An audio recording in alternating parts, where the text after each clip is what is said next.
Good evening. Thanks for joining us this evening. What we'll do is introduce ourselves a little bit, tell you a little bit about our program, and then give you time to ask any questions that you might have. How's that sound? My name is Tom Bondi. This is Jim Lavelle. We're the criminal justice instructors here at TCD. Little bit quickly about my background. Jim can tell you about his, and then we'll go into what we do here. I was a police officer for 29 years. The last 20 years was with the Village of Woodridge. I was a police officer. I was a sergeant, patrol sergeant, tactical sergeant. I was a deputy chief for 6 years. In my tenure there, I was a training officer for most of my time there with defensive tactics, unarmed defensive tactics, handcuffing, baton, knife defense, so a lot of that type of thing. I was a firearms instructor. So training and teaching is really what I love to do. I've been in law enforcement my entire adult life. The last 5 years with the police department, I also taught part-time at a small college. When I retired from the police department, I was full-time at the college as the program chair for the criminal justice department, the criminal justice program there. I've been at TCD now for just a little over 6 years, and I consider myself very lucky because I really enjoy my job. I really love coming to work in the morning. A little bit different these last 10, 11 months with the different way of doing things, but it's a great program and we have a lot of fun with it. Again, my name is Jim Lavelle. I've got a lot of law enforcement experience. I spent my whole career at the Addison Police Department. And again, I spent years in patrol, field training officer, detective for 5 years, handled everything from small investigations to attempt murder investigations. So then I was made a supervisor there. I was a sergeant and handled patrol shifts and stuff like that. I was head of our major crimes evidence technicians, and see that they got the training to do a good job on all of our death investigations and murder investigations. So I also have 10 years of teaching experience. I've been teaching here at TCD for 10 years. And I've learned a lot just doing that.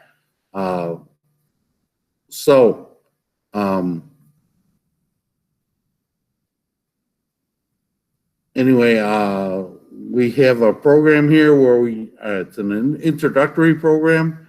We teach the basics of police work. We teach the basics of criminal justice. And that covers everything from court systems to correction systems to police systems to our legal system, our court system, constitutional law, the Bill of Rights, all that type of stuff. And we also have a hands-on component to our program, which includes some things like handcuffing and searching, room clearing, active shooter drills. We have a courtroom here we hold a mock trial at. Students get a chance to act as if they were an attorney, prosecuting or defense attorney, formulating questions, direct questions, cross-examining questions, all that stuff. And then when they're done with all that, they hold a mock trial. And we have a student sitting in as a jury, and it's different outcomes a lot of different times depending on how they present the case. So the classroom portion, with all of the hands-on things that we do with the students and we enjoy doing with the students, it is still an academic program. We have dual credit opportunities through the College of DuPage. Our first semester course is a 3 credit hour program from the College of DuPage. We also get 3 credit hours available for our second semester. Our students that completed the first semester with a C or better got 3 college credits from the College of DuPage for completing that course, and 3 are available for the second semester. So with a full year, you get 6 college credits absolutely free. As you're looking at colleges and looking at the expense of colleges, it's really important to see that you can get free college credits. I mean, I have 2 children. They're both out of college. I do remember what it costs to send people to college. It's great to have that available. So there is quite an academic side to our program as well, because in order to get to college credit, you do have to do the work. You get your high school credit, and again, it's dual credit. You get twice the credit for the same work. All of our students do all the same work, so you have the opportunity to have a college transcript from the College of DuPage. Question that came up earlier, and a lot of people have this question: so what? What good is it? Well, to have college credit, if you decide to go to the College of DuPage, those 2 classes you've already taken and you have credit for them. You do not have to retake them, so you don't have to pay the tuition for those classes. Now, they also transfer to any university or college that accepts College of DuPage credits. They're the same credits. So our students that decide to go on to college and go to Western Illinois University, for example, or Benedictine or Lewis University, those institutions accept the College of DuPage credits. So we've had students that went to those schools and did not have to take those classes and pay university tuition for those classes because they already had them done. So college credit really is a good thing. So we do have, it's quite an academic portion to our program. We have a large program area right now, again, because of the world we're living in, which has different circumstances than we've ever had to deal with before. We have another program came down in our area because of the need for social distancing. They have, it's an automotive class that is in our program area, and they need to do certifications. Their hands-on is for certifications.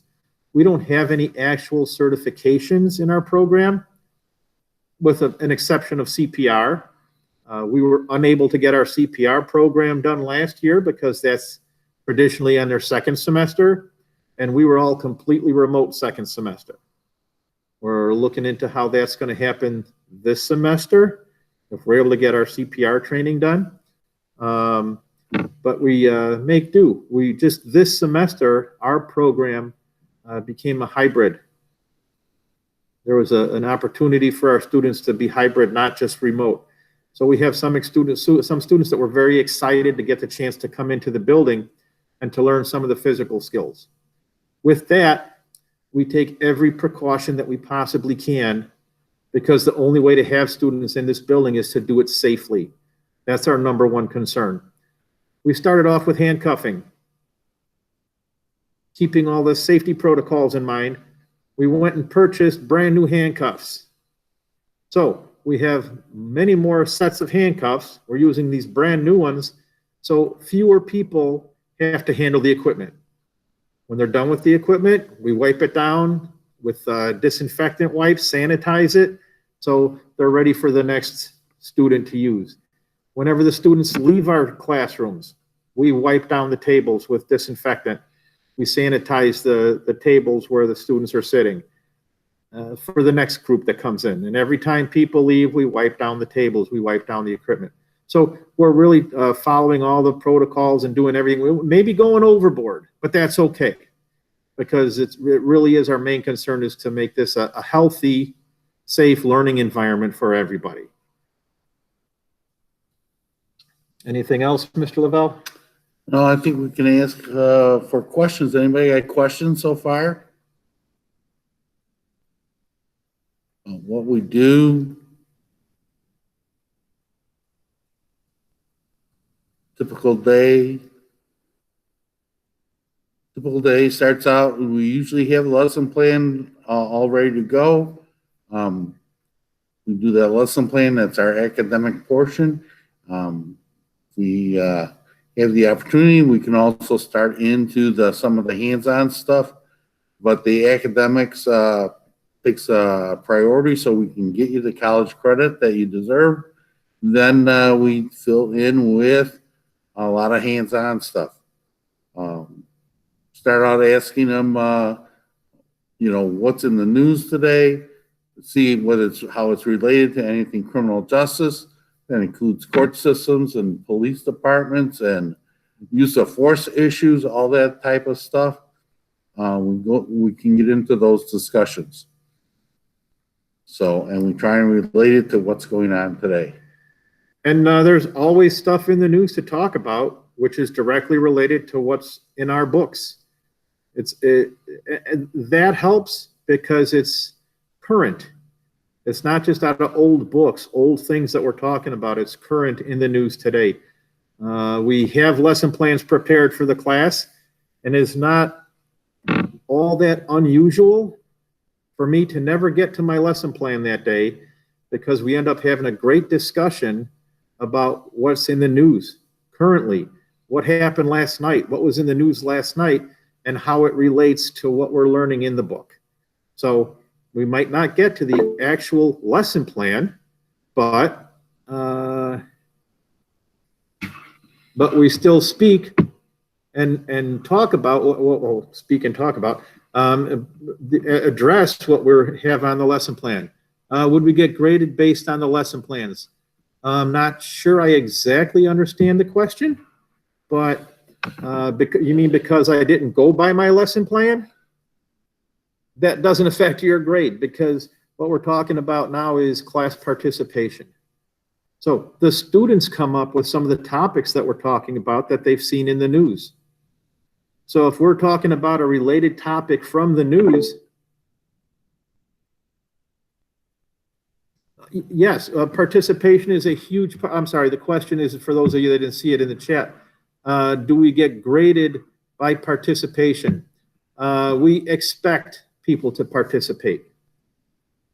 That's what keeps the discussion lively. And rather than just sitting, listening to me lecture or listening to Mr. Lavelle lecture in his class, we want discussion back and forth.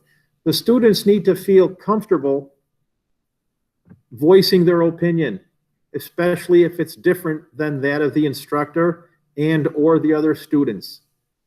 Our classrooms are a safe place for people to voice their opinions. You don't have to agree with everything I say.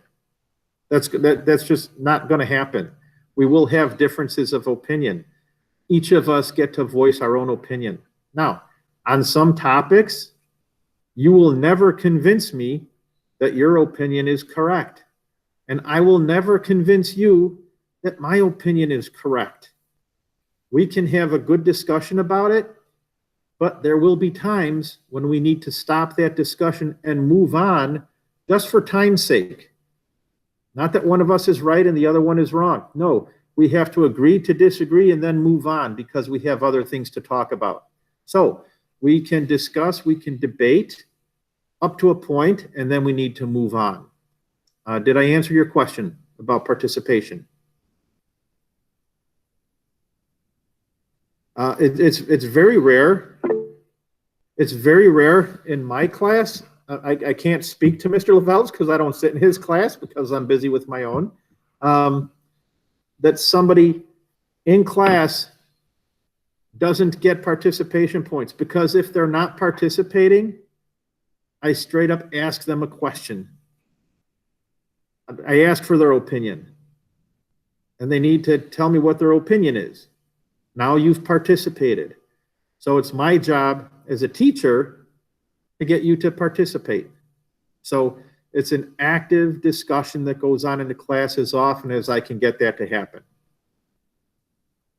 It's been a little more difficult with so much virtual classroom, distance learning, that type of stuff, to get the discussions going, to get everybody there. Some people have conflicting schedules and stuff, so it's hard to get consistent participation under the COVID system. But we try as best we can to get everybody to participate. When you do participate, it's better for you. You learn more that way. It's more fun for you because you're invested in the class. If you just sit there and don't answer any questions or give one word answers, you're the one that's losing out. You're not having as much fun. You're not invested in the class. You're not invested in the discussions. It works better all the way around, the more participation that we have. Mr. Lavelle just said, you're not having as much fun. Our goal is to make TCD the best part of your day. I truly believe that most classes should be fun. And most of them that aren't, oftentimes, that's the instructor's fault. I truly enjoy this place. I love this job. I love working with students. We come in and try to make it fun. Learning should be fun.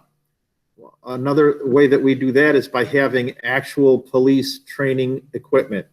It's not just toys. We don't have any live firearms.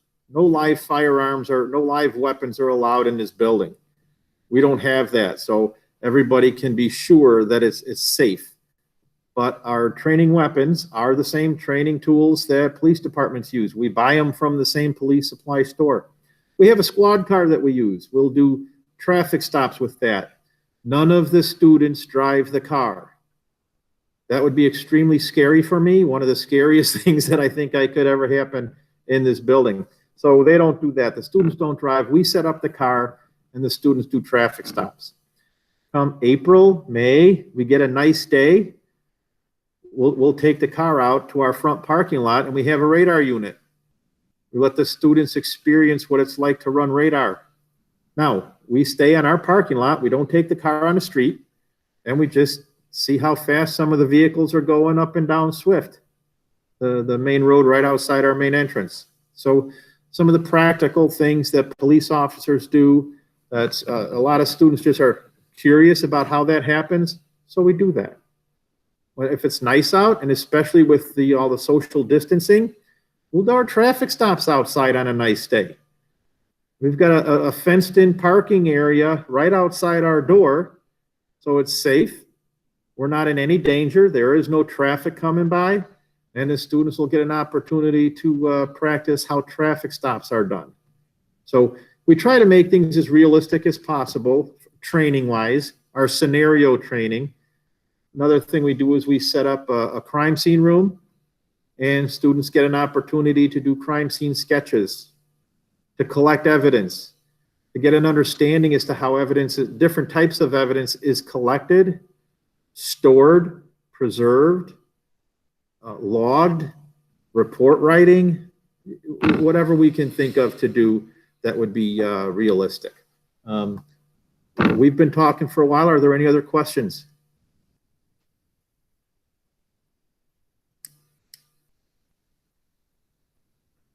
I think the time's Okay. up, but if you have any other questions, you can find both of our emails on the TCD website. Be sure and email us with any questions you might have about the program or about how things work. We'd be happy to answer that stuff. Again, go on the website. There is also a video on the TCD website, which gives you a really brief, like 1 minute long video about some of the stuff we do here.